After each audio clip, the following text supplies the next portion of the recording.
on the world scene. We see things that are happening. Very interesting article from the Reuters news agency. I don't have it right here before me, but statements that the Pope made in response, sort of his summation of the events of 2003 looking out to 2004. And he said, you know what the world needs is a new international order. Oh, I wonder where he got that. Maybe he's been reading Revelation 13 or Revelation 17 recently. What the world needs is a new international order that'll provide peace. And he talked about the U.S. invading Iraq without United Nations sanction. And he said, we need to learn from what, the experience of the United Nations and some of these other things, and we need to build a new international order. Now, I don't know at exactly what moment in time a certain individual is going to come on the scene. You don't know exactly what moment in time that individual is going to come either. He's going to come in God's time. When Jesus was ready to ascend up to heaven, the disciples were with him there on the Mount of Olives. The book of Acts records it in Acts chapter 1. Jesus is getting ready to ascend up to heaven, and the disciples are around. Now, this is 40 days after the resurrection. He's been appearing to them at various times throughout this 40-day period. And now he's preparing to ascend. And this is their final opportunity to ask questions. All the time of his ministry, as he's gone up and down, and they've walked the roads with him and talked and walked and heard him speak and been able to sit around the campfire and visit and talk and ask questions. And if he said something they didn't understand, they could come up a little later and say, well, Lord, what did you mean by so-and-so? And you read that, when he would give some of the parables, and they'd come up a little later and say, hey, what exactly, what were you talking about when you were explaining about the sower and the seed or whatever it was? This was really their last opportunity to ask that sort of question. And you know what question they asked? Question that God's people have been asking all the way down through the years. They said, Lord, will you at this time restore the kingdom to Israel? Is it time yet? Reminds me of back in 1976, we were still living here in, I guess this was maybe a little bit later than that, a few years later, but anyway, we were living down here, and we had left on a trip to actually go up to visit my wife's family in Saskatchewan. And I think this must have been right when we just had moved from here. We just moved to Houston, and we were starting out of town. We were going to drive, and we were on our way. And we hadn't, we had been talking to the boys. They were both little and hadn't started school yet. And David, I guess, was about 4. And we'd been telling them, trying to prime them up for this long trip we were going to drive, and said, well, we're going to spend the night, and the Holiday Inn tonight. There's a swimming pool, and you guys are going to get to swim. And we were building it all up and telling them about it. And we took off from the house, and I don't know, hadn't gone very far. We hadn't gotten out of Houston, and David looked up, and he looked out the window, and he saw a Holiday Inn, and he says, are we there yet? Is that it? No, it's going to be about another 12 or 13 hours. We're just getting cranked up, We're planning on stopping in Liberal, Kansas. But we heard that question repeatedly through the trip every time something would come in sight. Are we there yet? Is that the one? Well, no, that's not the one. Well, the disciples were a little bit like that.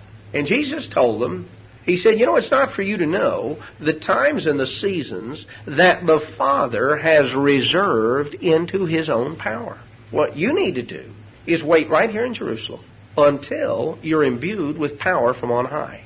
Because you see, Jesus had given them a commission. Simply put, He told them, I want you to go everywhere and preach to everybody.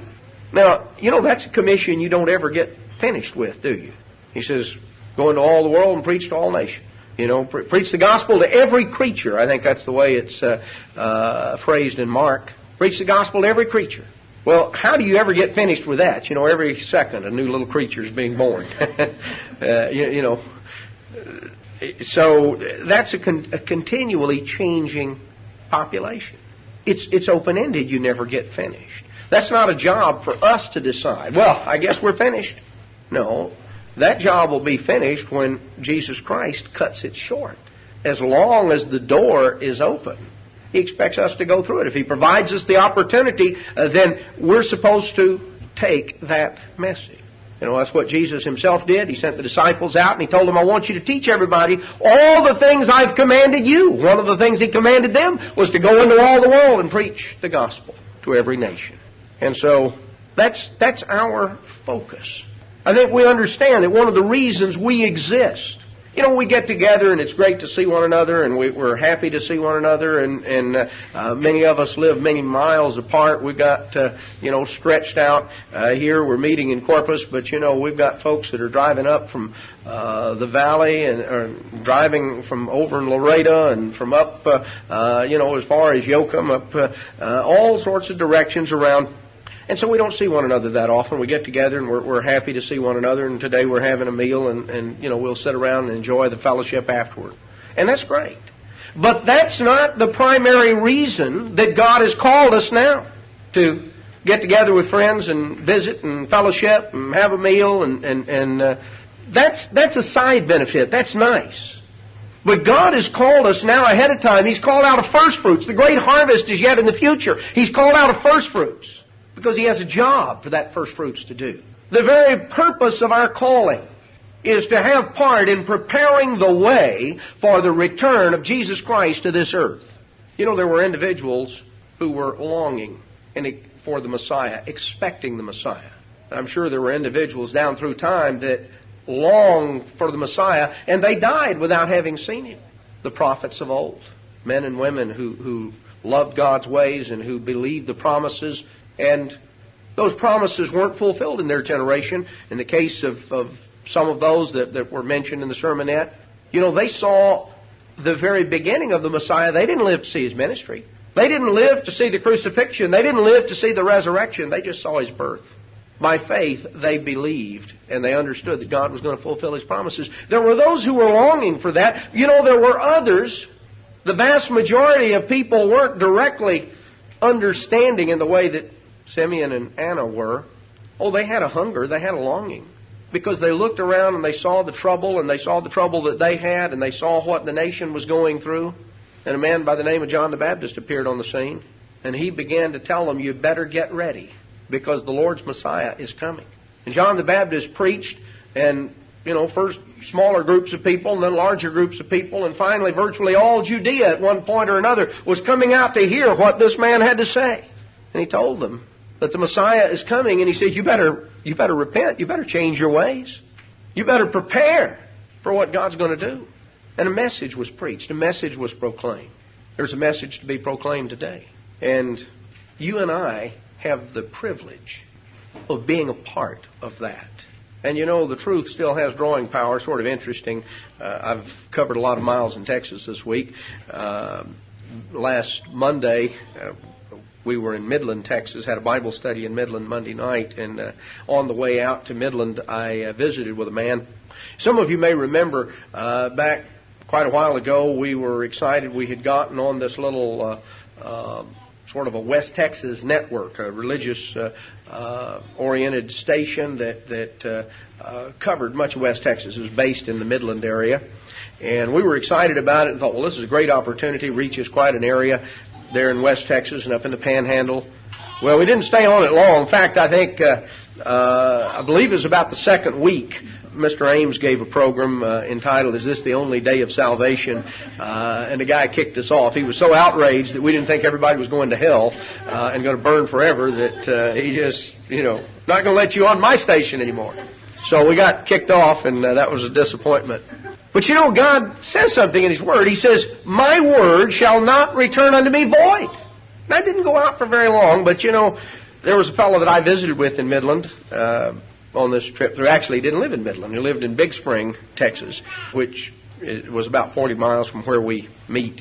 But anyway, he had heard that program. The program that he responded to was the one that got us kicked off the air. That was the first time he wrote in, started requesting literature, got his name on the mailing list. And he began to get literature, and at some point along the line he got my email address, and he was emailing me with Bible questions and different things, and I would respond back, and as time would go by, sometimes I wouldn't hear from him for a few months, and then I'd hear from him again. Then I got a phone call, and he had some more questions, and we talked on the phone. So as I was getting ready to go out on this trip to Midland, I called him up a couple of days earlier, and I said, hey, I'm going to be in Midland in a few days. And I said, if I'm going to be passing right through Big Spring, I'm going to do a Bible study in Abilene on Sunday night, and I'll be passing through Big Spring on Monday on my way to Midland. I said, if you want to get together and visit, I'd be glad to. He said, I'd love to. Well, we got together and visited, and he was all excited and came to the Bible study there in Midland that evening. You know, he had no background, never heard of the Worldwide Church of God, never heard of Herbert W. Armstrong. I guess he was a young man in his 30s. You know, Mr. Armstrong's been dead 18 years. You know, for many of us, he was a big part of our life. But you realize that there are a whole lot of folks that are coming along now, younger people. Why? They've never heard of him. Maybe come across something he wrote or find one of his old books. It's amazing how many of them turn up in used bookstores and garage sales and things like that. And so it's still circulating.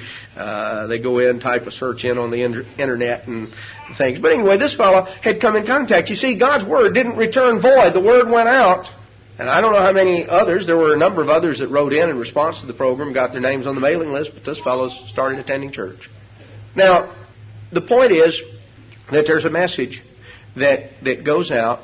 We're living in a time, just as back then, where there were all sorts of problems and difficulties that people are facing. I did a program previously taped that you'll see in a couple of weeks. It'll be on the station here. And the title of it is not an original title, but I thought it was sort of catchy. How do you spell relief? I advertised the booklet on the True Gospel. You know, how do you spell relief? Because you know what? People want relief, and they don't know where to look to find it. Now, Paul talked about in 2 Thessalonians, as he began focusing people's attention on the return of Jesus Christ and on the day of the Lord, and he said, understand something. There are events that will have to precede that day. That day shall not come, except first there comes a falling away. The Greek word is apostasy. Except first there comes an apostasy, and next thing on the horizon, then that man of sin will be revealed. The one whom the Lord will destroy with the brightness of his coming. Now there have been many, quote, men of sin, individuals who either taught the way of lawlessness or practiced that way in their own lives. But there is a specific man of sin, one that will emerge on the world scene. Now, when you go back to the book of Revelation and you find Jesus Christ beginning to open the seals, the first seal that he rides, we have someone riding out on that horse, that white horse, in effect masquerading as Christ. Because that's not Jesus Christ. No, that's someone riding out on a white horse. He has a bow in his hand in the symbol that's given. You know, the bow was the symbol of Nimrod, the mighty hunter. This man comes out, and he's followed by another rider on a red horse, and another rider on a black horse, and another rider on a pale horse. And the fifth seal is opened, and we see tribulation, and we see when the sixth seal is opened, this is all recorded in Revelation 6, we see the heavenly signs. We see things that are opened up. There's going to appear an individual on the scene, and he's not going to show up with a little sign around his neck saying, I'm the false prophet, and I'm here to deceive you. This guy over here with me, he's the beast. Boy, he's going to hammer on you. No. I'm here. I'm a man of God. In fact, he's going to do, as Revelation 13 talks about, great impressive signs and wonders, lying wonders. Not going to be real in the sense that they're from God. But they're going to be impressive. People are going to be caught up with that. And he, in effect, is going to say, you know what the world needs now? The world needs a new international order. And I got just the fellow to lead it. He's the man of the moment, the man of the hour, the man that God has provided. And you know what? We're told that the whole world is going to get caught up in that. You know, you and I read some of these prophecies, and, you know, it's exciting. You read this, boy, that's going to happen. The kingdom of God is going to be established. And you read it, and it can sound exciting, and it is. But have you ever noticed that when just the beginnings of some of these things actually happen, you know, you turn on the news and you hear whether it's the Twin Towers coming down in New York, or whether it was these horrible wildfires in San Diego, just swept across and burned, you know, just incredible amounts of acreage, destroyed homes and lives. You know, there's sort of a sick feeling in your stomach because as you look at it and you think about it and you realize the lives of people that are impacted. It can be all of a sudden when it is really happening, not so much exciting as it is sobering and maybe a little scary. And you realize, of course, those things were just sort of blips on the screen. That sort of thing did not just continue on and on and on. But it shows us what can happen. And it's a glimpse of some of the things that will happen. You can read them right in the pages of Scripture, Matthew 24 and other places. The point is, there are going to be a lot of things, and they are going to happen. We've lived through things in our own lives. Whether it's been things that we've experienced in our personal life, maybe trials with our health, with family. Some of you are going through that right now. Sometimes trials in terms of family or job or finance or just any number of things. Going through difficulty, going through a time of great stress. Then you look around and events that many of us who maybe have been in the Church of God for a number of years, things that we've gone through from not always from a personal standpoint, but let's say from a collective standpoint, from a church standpoint. And there are things that we're going to go through and we're going to face as our nation goes through some of these things. Jesus in Matthew 24 is talking to His disciples. This is just days before the crucifixion. He talked about the turmoil that would come. And He said in verse 8, all these are the beginnings of sorrow. They'll deliver you up to be afflicted. They'll kill you. You'll be hated of all nations for my name's sake. What's going to be the result of that? That's going to be an intense, terrible time. Jesus said, then shall many be offended and shall betray one another and hate one another. A time of crisis can bring out both the worst and the best in people. You have a hurricane that comes through. And on the one hand, you'll have individuals who will work tirelessly trying to help someone or rescue people that are stranded or sandbag an area to prevent flooding, giving of themselves and of their time. And at the same time, you'll have other individuals that will try to sneak in and loot the place while everybody's gone. A crisis doesn't create your character. It reveals your character. It's an opportunity. When that pressure is applied, what's really there all along comes to the surface. Those who are going to be upset and offended, they're going to betray one another, hate one another, because that time of pressure, that great stress that comes on, it brings out the worst in them. Many false prophets shall rise and shall deceive many. So some people are going to get upset, be filled with... what's happened is they've been nursing hurts and resentments already. And when the pressure's on, those hurts and resentments come out as anger and hatred and lead to betrayal. But, if their heart was filled with love to begin with, then all the pressure in the world wouldn't cause them to hate somebody. They hate one another. They hate their brethren. Why? Because they've already been nursing a grudge or resentment or hurt. And it may go back to something that was legitimate. Sometimes things happen that shouldn't happen. Well, they've nursed it along. And as long as everything was pretty smooth and quiet, well, they sort of kept it under control. The pressure was on, and here it came to the surface. There are others never were very deeply grounded. They were sort of shallow in their understanding. Didn't really love the truth. They may have loved the people, or they may have enjoyed the fellowship, or they may have just sort of gone along. Maybe they grew up in it, or whatever it was. But false prophets shall arise and shall deceive many, because they're not really deeply grounded. And others, verse 12, because iniquity shall abound, the love of many shall wax cold. In other words, they react to the around rather than respond to the above. What's going on around them determines their attitude, their love. They don't necessarily turn into hatred toward people. They don't get deceived and totally lose sight of the truth. They just become sort of turned off, discouraged. They just sort of pull back. They look and see things that are happening in the world around, and their love grows cold. They lose that intensity, that zeal. Verse 13, but he that shall endure unto the end, the same shall be saved. This gospel of the kingdom shall be preached in all the world for a witness unto all nations, then shall the end come. Then he goes and talks about the abomination of desolation and the events in the Middle East and the things that are going to, this final set of events. The gospel is going to go out. The gospel going out is not dependent upon you, and it's not dependent upon me. God said it's going to go out. Now, God has given us the opportunity to have part in that. If we don't fulfill the role that God has given us, God will come up with somebody else. We're not going to put God in a bind Only one you and I will put in the bind is ourselves. He that shall endure to the end. Now that's applied to all Christians all the way down through time. Because the end may be when Jesus Christ returns. But if you end prior to then, and generations of God's people from the time of righteous Abel all the way down, their end has come at a much earlier time. But you know what? Righteous Abel endured to the end. Now, he's had to lay in his grave for what will have been, the better part of 6,000 years. I don't know, 5,975 or whatever it was. I don't know exactly. But most of 6,000 years he will have laid in his grave. He endured to the end. He endured to the end of his life.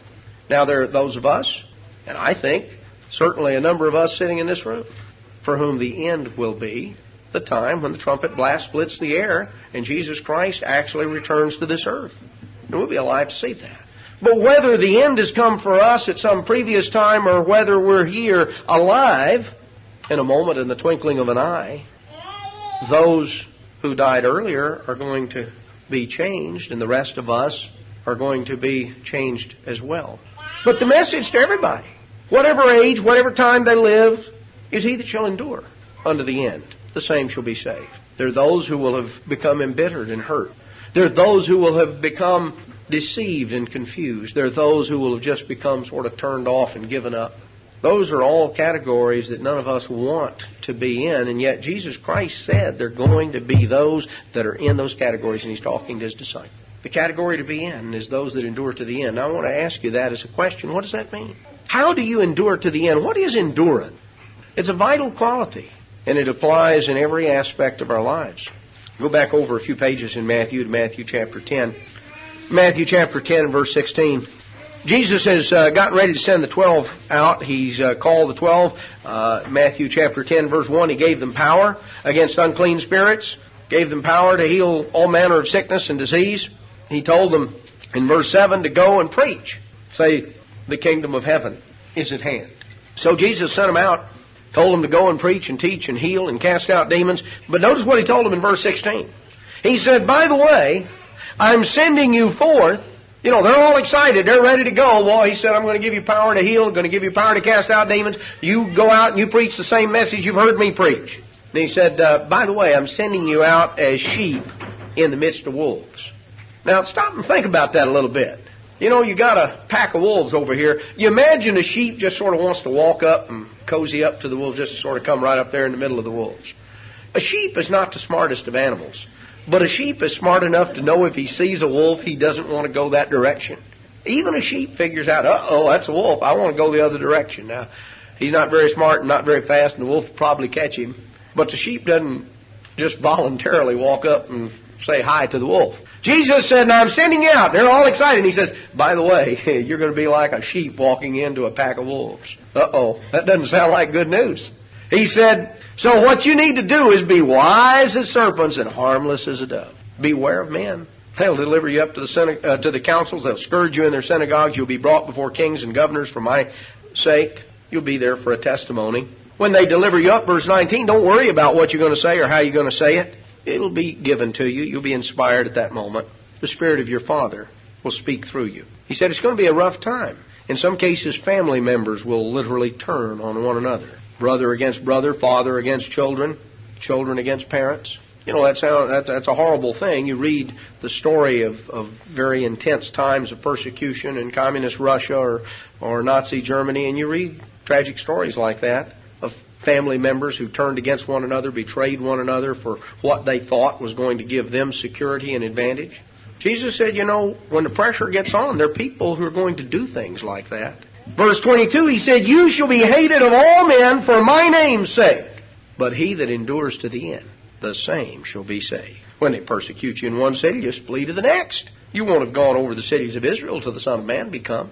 You're going to be hated of all nations for my name's sake. I'll tell you something, brethren. That prophecy presupposes that we will first be known of all nations. You can't be hated of all nations if they don't know who you are, if they don't know what you stand for. They hate you because they know about you. And they don't like what they know. They don't like the message you're teaching. We're not going to be hated because of some little minor peripheral area. We're going to be hated for his name's sake, because we're teaching what Jesus taught. the way that he taught it. And so he says, you're going to be hated. Now, what do? I'm sending you out as sheep in the midst of wolves. What you do is you endure to the end. He that endures to the end, the same shall be saved. That's Christ's message. That was his message for the 12. That's his message for you and for me. We endure. Now, there are all sorts of pressures. You know what the word tribulation actually means? If you look up, it's interesting sometimes to do word studies. The word for tribulation in the New Testament, in the Greek language, comes from a word that refers to a press, like a wine press or an olive press. You know, they had at that time, they would have a vat, normally a round top on it, round vat, and would have a wooden lid that would fit over it, and they would have basically a screw that would come up and a handle that would be turned that would screw the lid down. Now, if it was small, you could maybe do it by hand. Larger ones, you'd hitch an animal to it. Now, you know, most of us aren't familiar with wine presses or olive presses in that way, though in the area where I grew up in North Louisiana and up in East Texas, they had something similar. It wasn't for grapes or olives, but I remember having seen a time or two as a kid an old syrup mill. And, they put the cane in there, and they would hitch a mule up to it, and it would go around and around in a circle, and it would squeeze the juice out. And occasionally, there's one area up in East Texas, and they have a syrup festival every year, and they have an old-fashioned syrup mill set up, and an old mule out there turning it around. Well, that sort of thing hadn't been done commonly for many years, but even up through the 30s, it was still pretty common in a lot of those areas. Same principle. Basically what you do is screw the lid down and squeeze the juice out. Well, that's what the word tribulation means. See, when you're in the middle of tribulation, what it means is somebody's screwing the lid down and the juice is getting squeezed out. You're under intense pressure. That's what it means. You apply the pressure, and sometimes maybe you felt like, as you look back at things you've gone through, you've been going through tribulation. Now, the Bible talks about a time called the Great Tribulation, because it is the greatest time of intense pressure that has ever occurred in the history of the world. It's more universal and widespread, greater in its intensity and in its scope. But there have been many, many times of intense tribulation, sometimes directed at a particular group of people or an ethnic group or a nation, sometimes just what we go through in our own life and circumstances. You're going through personal tribulation, and it's like the juice is being squeezed out. You see, regardless, when that time of intense pressure comes, it is endurance that's needed. Now, what is this word? What do we mean by endurance? Let me show you a few ways that the word is used. Let's notice back in the book of Romans chapter 2. Romans chapter 2, the Apostle Paul writes about God, who, as he says in Romans 2, verse 6, will render to every man according to his deeds. Ultimately, God is judge. He's going to render to every man according to his deeds. Verse 7, to those who by patient continuance in well-doing. The English words patient continuance are translated from the same Greek word that's otherwise translated endure. He who by patient continuance. So to endure is to patiently continue. To those who by patient continuance in well-doing. So endurance, the kind of endurance that God is talking about, is to endure in well-doing, to keep on doing what you're supposed to do. To those who by patient continuance in well-doing seek for glory and honor and immortality. They can patiently continue in well-doing because they're seeking for glory and honor and immortality. They're going to receive eternal life. But unto them, verse 8, who are contentious, just want to argue and not obey the truth. There are individuals whose attitude toward the truth is it's something to argue about. They like to argue religion. But they don't really obey the truth. They don't have a surrendered heart and mind. Knowing the truth is not enough. Totally insufficient to just know, so-and-so knows the truth. He knows about the Sabbath. He knows about the holy days. That's good. Well, in Hebrews, the Apostle Paul talks about ancient Israel who came out of Egypt under Moses. And he said, the gospel was preached unto them as well as unto us, but not being mixed with faith in them that heard it. It didn't profit them. It does not do any good to know the truth if the truth is not mixed with faith. It's sort of like you get this, this powder, and you got to add water and stir. Well, that's sort of the way the gospel is. It comes in powdered form. You got to add water and stir. You got to add faith. You got to add the Holy Spirit. If it's not mixed with faith, it doesn't profit. You got to get a can of powdered lemonade, it won't quench your thirst unless you mix it with water, stir it. See, just knowing the truth isn't enough. There are those who are contentious and they don't obey the truth. They may know what it is, but they're not surrendered. They're not conquered by God. You know, real obedience, the kind of obedience that lasts, that endures, is obedience that flows from a heart that truly loves and trusts God. That's the only kind of obedience that'll last. There are other reasons for obedience. You know, sometimes people obey because they're scared not to. You know, cop is sitting down the road with a radar gun. Everybody sees him. Have you noticed how amazingly, nobody is tempted to drive above the speed limit? They see him down there. He's got that little gun aimed at him. Boy, they're just, they're going along. They're watching the speed. They're not even tempted to disobey. Now, once they get past him, if they look up, I guess that was the only one. Don't see any others. Boom. See, there are reasons to obey. Some people obey God for reasons like that. They're scared. They read about some of the prophecies. You and I have known, many of us have known people like that. They got all sort of scared up, came in, going to be good for a little while, and then when they found out maybe it wasn't going to happen as quickly as they thought, oh, well, I tell you what, when it starts to happen, call me. My wife used to have a relative like that who had grown up and knew a lot about the truth, and he wasn't, at that point in his life, wasn't really practicing a whole lot of it. But when we'd come up for a visit, he would always sort of corner me and start quizzing me about prophecy. And how close do you think it is? It was sort of like, we sort of got the impression that what he had in mind was, he'd heard about the midnight cry. Well, he wanted to set the clock for about 5 minutes till midnight, make sure he was awake and on fire, and really he could endure for 5 minutes, but he wasn't sure he wanted to. Well, the trouble is, of course, that those who are doing that, Jesus said, they're going to be caught by surprise. Paul talked about how it'll come like a thief on them. They'll sleep through it. There are those who are contentious, who don't obey the truth. If you don't obey the truth, then by default, you obey unrighteousness. And what they're going to have is indignation and wrath, tribulation and anguish upon the soul of man that does evil. So there are two basic ways of life. And God's going to render to every man according to his deeds. To those who endure in well-doing, they keep on doing what they're supposed to do. Because they're seeking for glory and honor and immortality. They see that. They want it. They seek for it. It's important to recognize, what's involved here. Well, we could go on. We could look at other places. Romans chapter 5. Notice what Paul says here. Verse 1, he says, being justified by faith, we have peace with God through our Lord Jesus Christ, by whom we have access by faith into this grace wherein we stand. And we rejoice in hope of the glory of God. When I said the only obedience that endures comes from a heart that loves and trusts God. See, if you love God, then you want to please Him. And that's why the first commandment is you love God with all your heart, with all your soul, with all your might. Because the one you love the most is the one you want to please the most.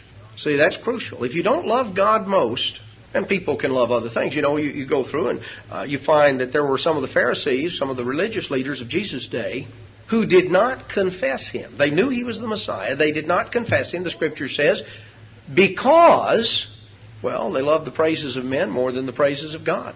They were afraid of being put out of the synagogue. They were afraid of consequences, of being ostracized. And so they didn't take a stand. They were afraid to confess Him. They were afraid to stand up because they were afraid of what other people would say. So they loved something more than God. If you'd ask them, do you love the Lord? Do you love God? Oh, yes. Do you keep the commandments? Oh, yes. They were Pharisees, right? But they didn't love Him enough. Because if they'd loved Him enough, they would have been willing to give up anything and everything. See, what do you love the most? If you don't love God the most, then your obedience will fail you at a crucial time. People can love any number of things. They can love status. They can love money. They can love approval. They can love a lot of things. But if they don't really love God, first and foremost, their obedience won't last. Secondly, not only do you have to love Him, you've got to trust Him. You've got to believe He's right. Because sometimes what God tells you to do, you look at it and you say, I don't see how that's going to work. I don't see how that's going to work. Many of you remember back maybe when you first came in the church and first started learning the truth, and you learned about tithing. And you looked and you said, man, I'm in a bind as it is. I don't see how in the world. How in the world am I going to do that? I know because I've heard the stories from various ones of you. That was your experience.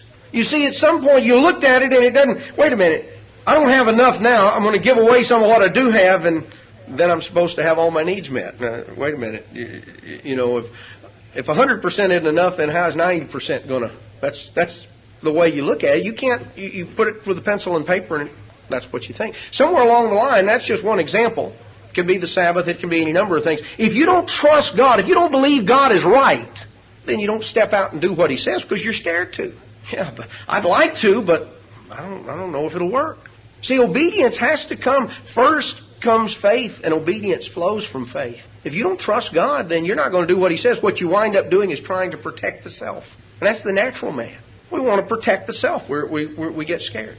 You know, Saul wanted to be popular with the people. And so because he liked being king, and he wanted to stay as king, and he wanted to be popular with the people. So you know what he did? On several occasions when he had specific instructions from God, but the people wanted to do something else, Saul caved in. Because he didn't really trust God. You know, you go back, you can read all sorts of stories in Scripture about the lives of individuals.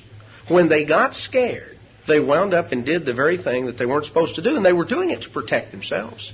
But you see, self-protective strategies don't work. The only source of genuine protection is God. So the key comes down a heart that loves and trusts God. Now notice here, Paul says in verse 2, look, we have access to Him by faith into this grace wherein we stand. We rejoice in hope of the glory of God. Oh, that's easy to understand. Verse 3, but not only so. Not only do we rejoice in hope of the glory of God, we glory in tribulations also. Now maybe at that point you look and say, well, maybe Paul gloried in tribulations. I don't know that I've ever looked forward to them a whole lot. Paul says we glory in tribulations. Why? Not because he enjoyed suffering, but because knowing that that tribulation, knowing this pressure, produces patience. Now this word patience is our same word, patient, continuance, endurance. It's the pressures that produce this quality of endurance. There is a development of character that is taking place. And you see this patience, this patient endurance produces experience. And experience in turn leads to hope. When you go through something with God, see, the only way you can patiently endure, that you can really continue in well-doing in the midst of adversity and pressure, is you're not doing it on your own strength. But you put your hand in His hand and you're walking through it with Him. And it produces, you emerge from it with an experience with God. Look back to some of the great trials of your life. Some of you who've been in the church for many years, look back to the time when you first came in. And your whole life was turned upside down. In reality, your life was turned right side up. But it may have seemed to you at the time it was being turned upside down. Some of you had to give up jobs. Some of you faced, various problems and pressures. You look at some of the things you went through that you didn't see how you're going to make it. And time went by. You continued in well-doing. You may have been scared. You may have, not quite known what to do sometime. But the bottom line came down to the fact you loved God and you believed He was right. And so you did it, even though you didn't see how in the world it was going to work. And as a result, you endured through that time of adversity and trial. And that produced an experience. And that experience leads to hope, because now you look back at that event and you see how God got you through it. See, the thing to understand is God didn't call any of us to get us out on the end of the limb and then to sort of saw it off behind you. Neither did He call you to get you out on the end of the limb and just sort of abandon you and say, well, good luck, hope you make it. You see, He lets us go through the pressures because those pressures, rightly used, drive us into seeking His help. All illusions of self-sufficiency are stripped away. This is as long as you can do it, you can fix it, you can take care of it on your own. What do you need God for? But at some point, you see, we find ourselves in a situation, I can't fix it, I can't control it, it's beyond me. Because self-sufficiency is nothing but an illusion anyway. It's we're going to provide for ourselves. Oh, I'm going to be self-sufficient. I'm going to go out and plant a garden. Well, now let's see. Where'd you get the seed? For that matter, where'd you get the dirt? You heard the one about the scientist who thought he was as smart as God. He said, we figured out how to do everything while we can make life in the laboratory. I think I can. I'm going to take this dirt over here. I can make a man just like God did. We're going to take, in fact, telling God why, we can. I'm going to take this here and this dirt, and I'm going to make a man just like it says you did. God said, well, first you got to make your own dirt. What man thinks he's created, he started out with things that already existed, utilizing laws that were already there. He didn't set the laws in motion, and He didn't create the initial matter that He uses when He creates a chemical reaction. They can't create life, but they can do all sorts of various maneuverings and manipulations in the laboratory. That's all well and good. A lot of what they're doing is just going to lead to further disasters. But when man does something, he starts with what God has already created to begin with. So self-sufficiency is a total illusion anyway. But you know, when you're young and you're feeling good and you got the world by the tail, sometimes you have the illusion of, well, I can take care of everything. I can meet any challenge that life throws at me. Well, we get in a bind. The illusions of self-sufficiency are stripped away. We're confronted with our absolute dependence upon God. We have the experience of going through something. And you see, that experience provides a hope that we can look back on, encourage us for other things in the future. It's good to meditate about those things. God normally at the time, particularly when He's first calling us and converting us, He usually gives us some of those experiences that serve to help and strengthen us. Years later, we can look back on it and we see some of those things and certain lessons, and it gives hope. It says in Romans chapter 8 and verse 24, we're saved by hope. Hope that is seen is not hope. What a man sees, why does he yet hope for? If we hope for what we see not, then do we with patience wait for it, endurance. So, in order to endure, you've got to have hope. You can't endure without hope. We're saved by hope. If you see it, once you've already got it, it doesn't take hope. You're not hoping for it. It's here. You've got it. But you're anticipating it. You hope for it. And if you really see it, if you hope for what you don't see, so you're not seeing it with your eyes, but in your mind, in your heart, it is your hope, it is your dream, it's what you anticipate, then with endurance, with patience, you wait for it. Romans chapter 12. Paul talks about that we rejoice in hope and we're patient. That patient endurance. We endure in tribulation. We rejoice in hope, we endure in tribulation, we're continuing instant in prayer. You see, they all go together. We could look on and on. Let's notice one other thing here in Romans. Romans chapter 15, verse 1, it says, we then that are strong ought to bear the infirmities of the weak, and not to please ourselves. Let every one of us please his neighbor for his good, to edification.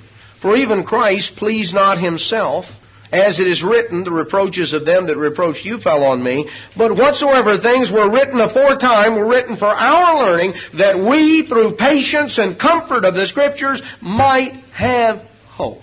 Now the God of patience, of endurance, and consolation grant you to be like-minded one toward another according to Christ Jesus.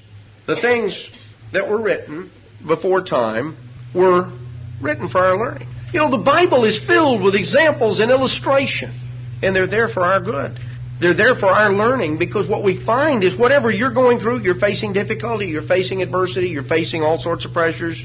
There are others who've gone before us that face those things too.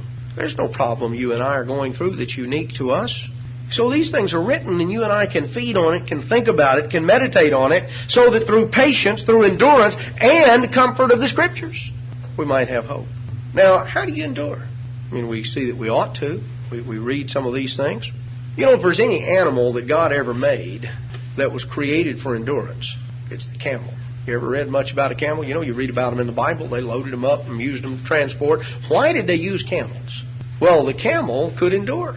You couldn't take a caravan of horses, or for that matter, even a caravan of donkeys. They're pretty hardy little creatures. You couldn't take them some of the places you could take a camel. A camel was made for endurance. Camel caravans cross the deserts, cross the Sahara. Camels could go for days on just very, very sparse food. They'd go for days, literally weeks sometimes, without water. God designed them, and it's interesting. Sometimes you want to look it up in an encyclopedia, read about some of the characteristics of a camel, and you know what you're impressed with is that God designed them for endurance. Now, a camel is not necessarily the smartest of animals. They're, you read about them, they're sort of cantankerous, and they got various problems. Camel may not be, you realize that somebody had a bright idea a long time ago. Camels were going to play. Have you ever noticed how sometimes you have this wonderful idea and you just think, why didn't anybody think of this before? Mr. Parker and I remember a couple of ideas we came up with years ago back in the 70s and fundraising projects. And we thought the idea we had for a church fundraising project was so good, we just marveled that nobody had thought of it before. After we tried it, we realized that if anybody had thought of it before, they had a reason for not having implemented it. Well, back in the, around 1850 or so, Jefferson Davis, who later became president of the Confederacy, he was the Secretary of War for the United States in the cabinet of President Franklin Pierce. And anyway, he came up with a great idea because the great problem at that time was the winning of the West and the Indians and everything. And he came up with a great idea. He said, why don't we import camels from Arabia? Put them out here in the American Southwest and we'll mount the cavalry on camels. You know, not only will it scare the Indians because they've never seen them before, but these things can go a lot further than a horse. I mean, they can subsist on very difficult terrain. I mean, we put them out there in some of this rugged terrain, desert area. Why, those things can go without water. This is, you know, this will be the secret weapon for the winning of the West. Well, they imported the camels. And actually, there are a few wild camels still running loose out there because the idea that sounded great didn't turn out to be so great. You know, for one thing, nobody was there who could teach the soldiers how to ride the camels, and the camels were sort of contrary creatures. Not known for being cooperative, not known for a lot of things. They're known for endurance. But I'll tell you something, even though a camel is not all that smart, one interesting thing about a camel, they can carry tremendous amounts, hundreds of pounds. Hundreds of pounds.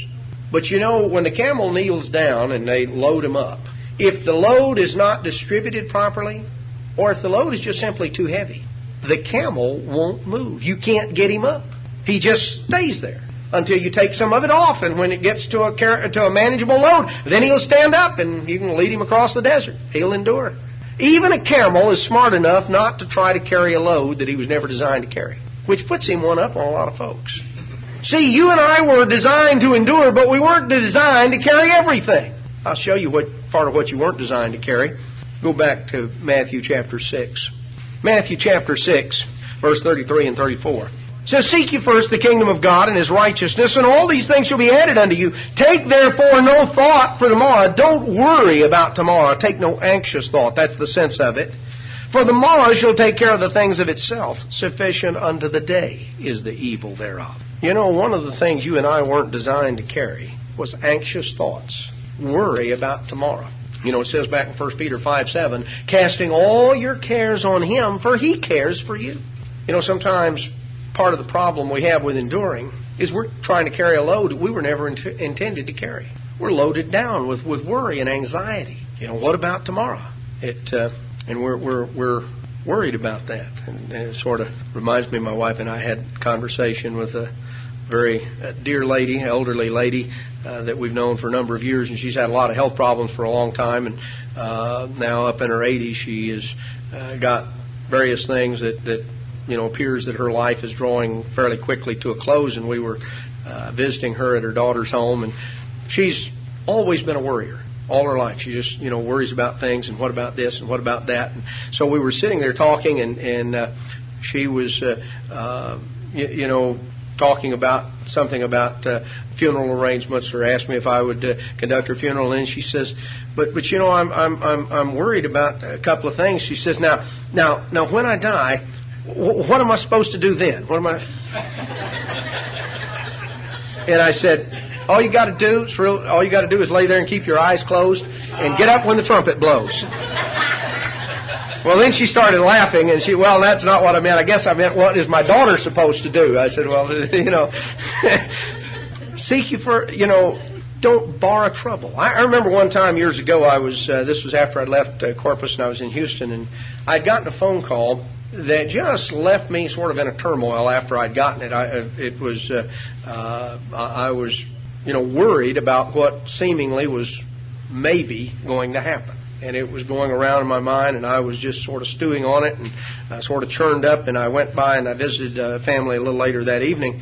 And they had a little plaque up on the wall that, you know, you see these things from time to time, and that one just caught me. And the reason I've remembered it to this day is because it described me at that moment.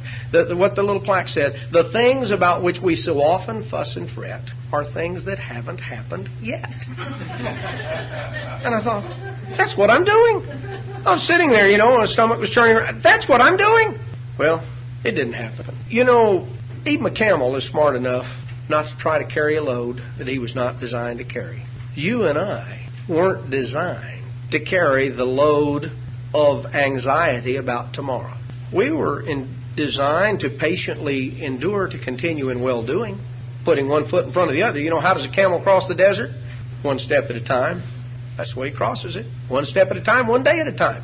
How do you and I endure? How do you and I go through and cross whatever desert we may have to cross? One step at a time, one day at a time. We're not trying to carry the anxiety of, well, what about this and what about tomorrow? Christ said, sufficient unto the day is the evil thereof.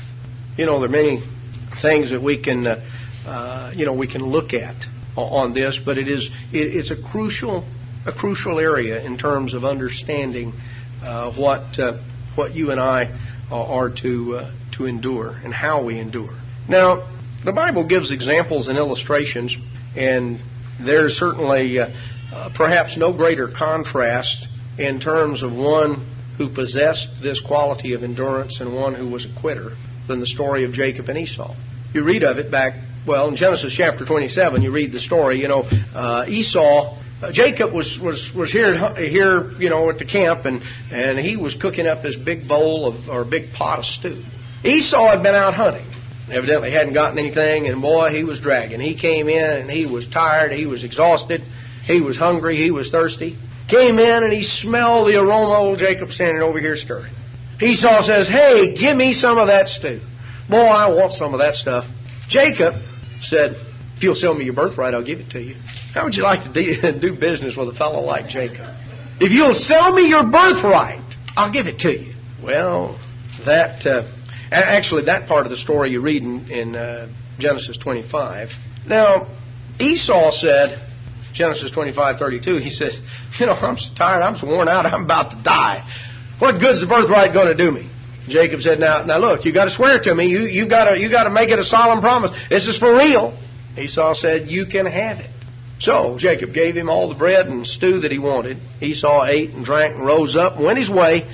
Thus Esau despised his birthright. Esau treated his birthright very cheaply. He traded it for a bowl of soup. There are a lot of people in our society who basically are doing the same thing. They, for the pleasure of the moment, trade the benefits of the future. There are a lot of young people who are being deluded into trading their potential for a really happy, stable marriage for the pleasures of sin for a season. In effect, they are like Esau. They despise their birthright. They don't value it. To despise it means you don't really recognize the value of it. Esau threw it away. He wanted the pleasure of the moment. He was hungry and he wanted to eat. Well, Jacob was scheming for the future. Well, as you go on through the story in Genesis 27, you read about how Jacob deceived his father Isaac. He had already got Esau to sell him the birthright. Now he deceived Isaac into conveying the blessing.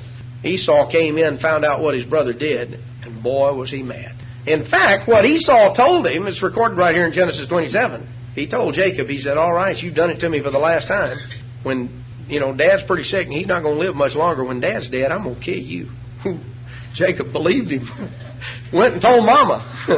Mama went and told Isaac, she says, we better send little Jake away. I'm afraid there's going to be trouble. So they loaded him up, and she said, I tell you what, you go back and visit my family way back in Mesopotamia. Go visit my uncle, my brother, your uncle.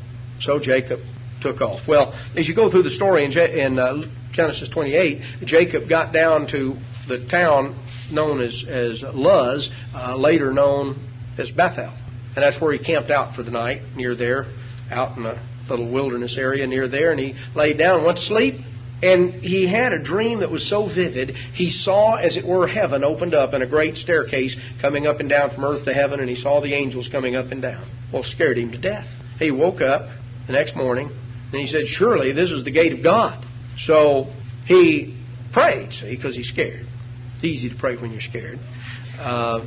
Jacob said, Lord, I'm in a hurry right now. I've got to get out of here. My brother's after me. But I'll tell you what, if you'll watch over me and if you'll take care of me and you'll get me back home safe, when I get back, then you're going to be my God. I'm going to start tithing. I'm going to set up an altar, the whole thing. I'm going to really do all the stuff I need to do. But I'm in a hurry right now, Lord. I got to get out of here. But if, here's Jacob trying to cut a deal with God. have I got a deal for you? You take care of me. When I get back, boy, I'm going to be good. Takes off. Gets on out of there. Goes and meets up with Uncle Laban. Now, you know, in those days, there, as part of the wedding, there was what was called the bride price. That didn't mean that you bought someone. What it meant with the bride price involved, it was a gift that was given to the family, basically to show your esteem and the value that you placed on this woman that you wanted to marry. If you remember the story when Abraham sent his trusted servant to get a wife for Isaac, and it says he sent a caravan of 12 camels. They were loaded down. Now, some of it was undoubtedly stuff for the journey, but a lot of it was loaded down with gifts. Because what he wanted to do was to convey the great value and the great esteem that he attached. Now, when Jacob showed up, and he's here with his Uncle Laban, and he sees his cousin Rachel, that he very quickly decides, boy, she's the girl for me, I want to marry her. Well, Jacob didn't have anything that he could offer. He didn't want to insult the family by asking for Rachel's hand and not providing some gift of value to show that, you know, she was very important. And so Jacob approached his uncle with a deal. He said, Uncle Laban, you realize that I don't have anything. I just, got clothes on my back, my walking stick in my hand when I showed up at your door. But, I want to marry your daughter, and I think she's wonderful. And I'll tell you, I don't have a gift that I can give you in exchange for her except that I'll give you myself. I'll work for you for 7 years without a penny's worth of wage. That's the gift that I offer for your daughter. Well, Laban's eyes lit up. He'd already tell Jacob was a good worker. And so he got 7 years worth of labor out of him. Sounds like a good deal to me. Well, you know the story. They came on through, and Laban was the originator of the bait and switch tactic. See, Rachel was the bait, and then he switched it to Leah. And when Jacob woke up the next morning, he was not a happy fella, and he came hunting for his uncle. And he said, it must have slipped my mind. I didn't tell you we got this custom in our country. The oldest has to get married first. Oh, I forgot to tell you. Oh, you want Rachel? Well, I'll tell you what. Another 7 years, you can have her. So Jacob, instead of working 7 years, got to work 14 years. Then he wound up with a couple of wives and a bunch of kids and no way to support them. And Laban said, I got a deal for you. I'll offer you a job. I'll pay you wages. Jacob later recounted the story years later, and he said, told Laban, he says, you changed my wages 10 times. Every time Jacob started making a little money, Laban figured a way to refigure it. Well, ultimately, God got him out of that situation, and he started back. And Genesis 32 tells us he went on his way, and the angels of God met him. Now, Jacob, as he got back, he wondered, what in the world is, Esau, I'm going to show up back here, and the last words I heard from Esau is, I'm going to kill you, buddy. You just wait. So he was, needless to say, a little nervous about homecoming. So he came up with an idea. He said, I'm going to get some of my servants and load them up with gifts and send them to see my brother and sort of, test the waters. He sent his servants out. After a while, they came back, and they said, we found your brother, and he's coming to meet you. And he's got 400 men with him. And you know what, as you read the story, verse 7, Genesis 32, Jacob was greatly afraid and distressed. He said, oh no, Esau has not forgotten. So he's just scared to death. What am I going to do? He's in a jam, and he can't get himself out of it. Jacob has always somehow managed to maneuver, manipulate, do something, sort of work things out. God is putting him in a spot where he can't work it out on his own strategy. Esau may not be real smart. Jacob tricked him a lot of times. But Esau's strong, and if he catches you, you're in trouble. Jacob's scared. He says if Esau comes, he can wipe out the whole thing. He can kill us all. Notice his prayer. Verse 9, quite a contrast to the one he prayed earlier, Genesis 27. Verse 9, Jacob said, O God of my father Abraham and God of my father Isaac, the Lord which said unto me, return unto your country and unto your kindred, and I will deal well with you. I'm not worthy of the least of all your mercies, and of all the truth which you've shown unto your servant. With my staff I passed over this Jordan, and now I'm become 2 bands. He said, Lord, when I last time I was here, at this spot I had the clothes on my back and a walking stick in my hand. Now I've got big family, I've got cattle, I've got sheep, I've got a whole host of things. All of this that you've given me, I'm not worthy of your mercy, and I'm not worthy of the truth you've given me. You opened my mind to understand all these things. Hadn't done a whole lot with it, Lord. but you've blessed me. Verse 11, deliver me, I pray you, from the hand of my brother, from the hand of Esau, for I fear him. I'm scared. Lest he comes and smites me and the mother with the children. He can just wipe out the whole thing.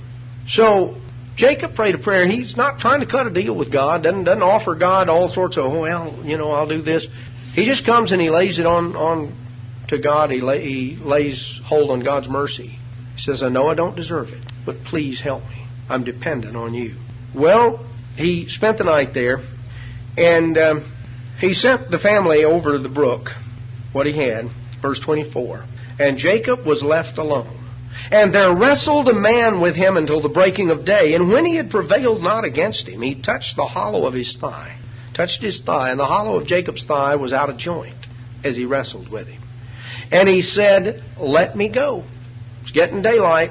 And Jacob said, I'm not going to let you go till you bless me. And he said, what's your name? And he said, Jacob, supplanter. That's what the word means. And he said, your name shall be no more called Jacob, but Israel.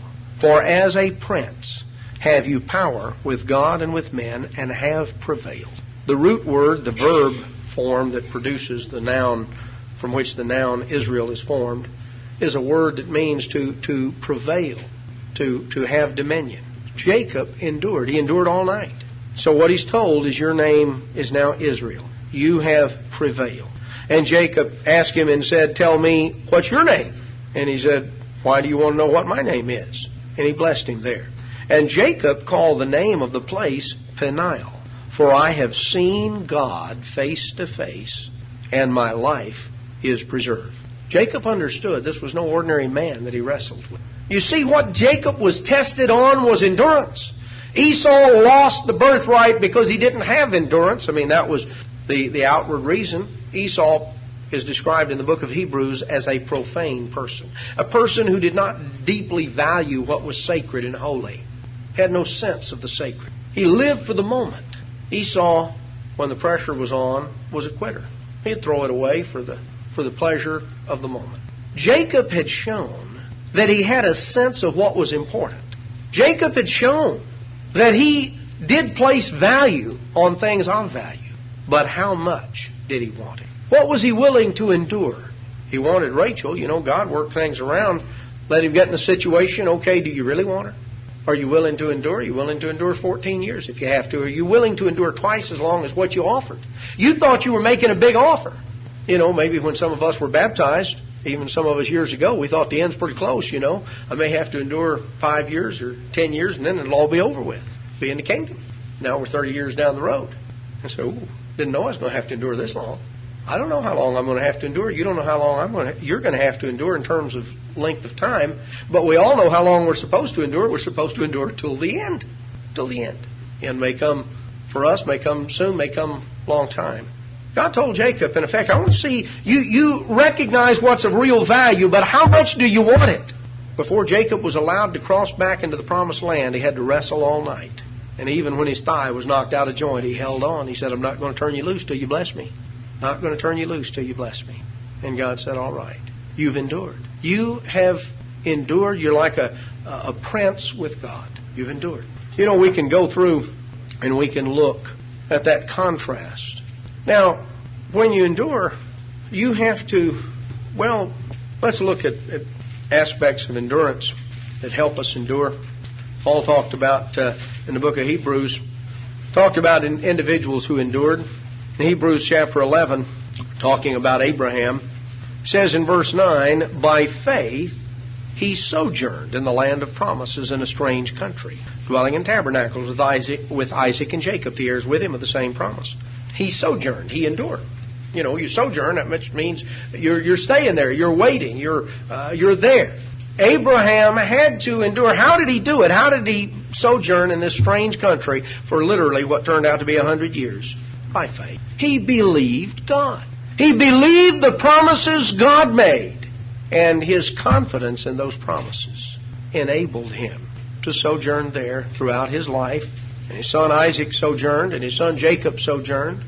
And they all died in faith, not having yet received the promises. They waited. They endured. They did so by faith. Now, you come on down to the next verse, we notice another quality Verse 10, for he looked for a city which has foundations, whose builder and maker is God. Verse 13 says, these all died in faith, not having received the promises, but having seen them afar off, were persuaded of them, embraced them, and confessed they were strangers and pilgrims. Abraham believed God. Faith enabled him to wait on God. Another cool thing that enabled him to wait was he saw the promises afar off. He had vision. He recognized and appreciated the value of what God offered. And you see, if you really see the value of what God offers, it puts everything in perspective. There's nothing that is worthy to be compared to that. See, Esau was a profane person. He had no sense of the sacred. He was willing to trade his birthright for a bowl of stew, because all he could see was the moment. He was hungry and he wanted something to eat. The birthright was a long ways off. Abraham had that promise and he saw it. It was real to him and he endured. Isaac saw it. He endured. You know what? Jacob saw it too and he endured. Esau turned it loose because it wasn't real to him. He didn't see it. What was real to Esau was the moment. You and I will never endure if we don't see beyond the moment to see the promises. Are we looking for a city that has foundations, whose maker and builder is God? We are. That puts everything in life into perspective. Now, you know something? When you're in the process of going through a trial, you know how Paul went through some of his? You know, he went through a lot of things he had to endure, I dare say, more than virtually any of us. Paul talked about it in Colossians chapter 3. In verse 15, he said, let the peace of God rule in your hearts, to the which also you're called in one body, and be you thankful. Let the word of Christ dwell in you richly in all wisdom, teaching and admonishing one another in psalms and hymns and spiritual songs, singing with grace in your hearts to the Lord. Now that may be easy to do when you're feeling good and life is bright. Oh, you're singing and making merry and you got psalms and hymns. You know, there's a lot to teach us in those psalms and hymns. I remember, one of the songs we sang, we were talking earlier in the sermon about how people sometimes have a lot of anxiety about what's, something they're going through and are worrying about various things. One of the songs we sing in the hymnal out of the Psalms, it says, he that keepeth Israel slumbers not nor sleeps. Next time you're having trouble resting at night and you just, sort of pacing the floor worried about something, stop and think about that hymn. He that keepeth Israel slumbers not nor sleeps. You know what?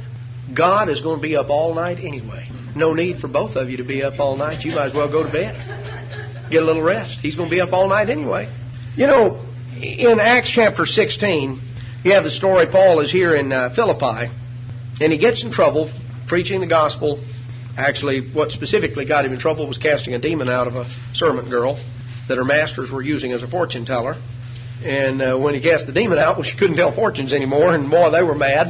They saw dollar signs going down the drain, so they brought him, they hauled him to court. And they said, these men being Jews do exceedingly trouble our city, and they teach customs that are not lawful for us to receive, neither to observe, being Romans. Now this is, by the way, just sort of an interesting inset. Paul taught customs that were recognized as Jewish customs. You ever notice that? If Paul were teaching what most people think that Paul taught, he certainly wouldn't have been accused of teaching Jewish customs. The things Paul was doing identified him with the Jews. And these guys said, these troublemakers, why, they're teaching all sorts of things that are different than what we do as Romans. Multitude rose up together against them. Magistrates, sort of went with the crowd, tore their clothes off and commanded to beat them. Just gave them a real whipping and put them down in the deepest dungeon. Well, they put them in jail and charged the jailer, said, you better not let anything happen to these guys, better not let them get away. Well, that sort of scared him up, so he put them down in the deepest part of the jail and put chains on them. Now, do you remember how Paul got to Philippi to begin with? He was over across the straits of what we call the Dardanelles, separating Asia Minor from Europe. He was over in Asia Minor. Had plans where he was going to go. A dream came to him at night. God sent him a vision. And in the vision, he saw a man of Macedonia who said, come over here and teach us. So Paul crossed over into Greece. Macedonia is northern Greece. Philippi was the chief city. Paul travels over there. And what happens? Well, we just read what happened. Now, what would you be thinking if you were Paul? I can't believe this.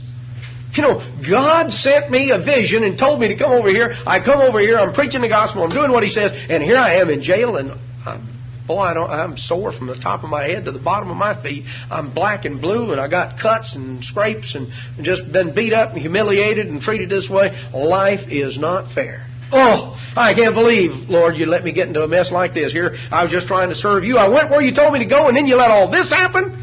No, that's not what he said, is it? You notice what Paul was doing? See, they threw him in the inner prison, back in the lowest dungeon, made their feet fast in stocks, bound him up with chains, chained him to the wall. And at midnight, Paul and Silas are sitting there complaining.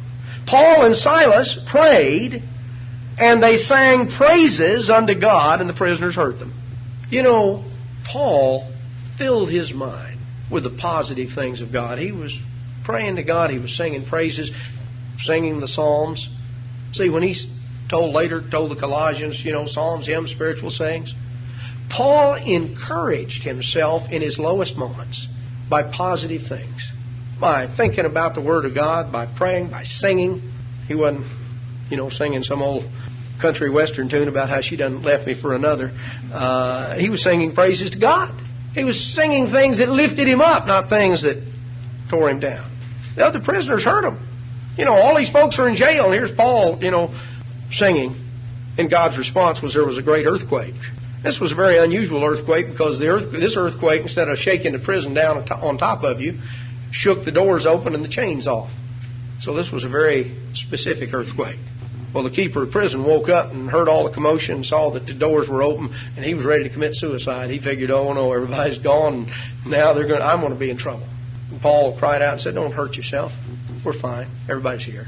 Well, at that point, the jailer came to him and said, can you tell me how to be saved? I want what you've got. It's real. And Paul, we're told him, he says, believe on the Lord Jesus Christ. If you really believe that, if that's the most real thing in your life. Back in Romans 10, Paul talked about how with the mouth confession is made, but he says with the heart man believes unto righteousness. When you believe it from the heart, it'll change your life. If you believe it from the heart, with the heart man believes unto righteousness. That's the kind of belief Paul was talking about, not just an academic belief, not just sort of something you can check off on a box. He says believe. If Jesus Christ is real to you, if He's really the Lord, the ruler, the master of your life, if you believe His message, if you believe Him, then you're going to be saved. And then we're told that He spoke to him the word of the Lord. He began to expound to him what that really meant. Faith, vision, and focusing our attention on the positive promises of God that give comfort. Prayer, the hymns. One of the things I've found over the years I've been really have appreciated is the tapes of the hymns.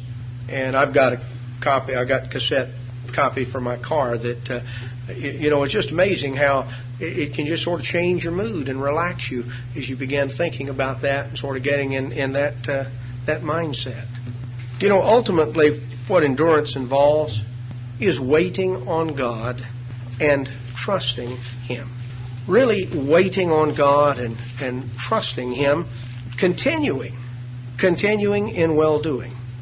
That's the key. Ultimately, Jesus said, he that endures to the end, the same shall be saved. You and I have a priceless calling set before us. None of us knows the specifics of every up and down that we may have to go through.